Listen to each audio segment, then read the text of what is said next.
السلام عليكم. عليكم السلام ورحمة الله.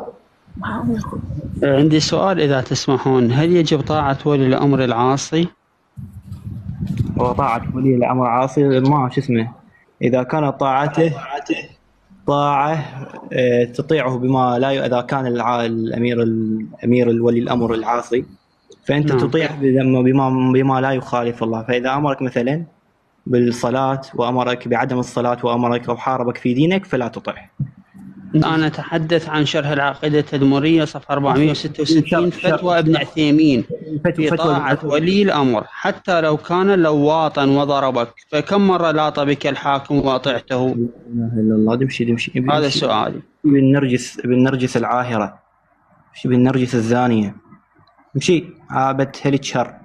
في شرح العقيدة التدمرية لابن عثيمين يقول يجب طاعة ولي الأمر. كم مرة لاط بك ولي الأمر لوطة مقدسة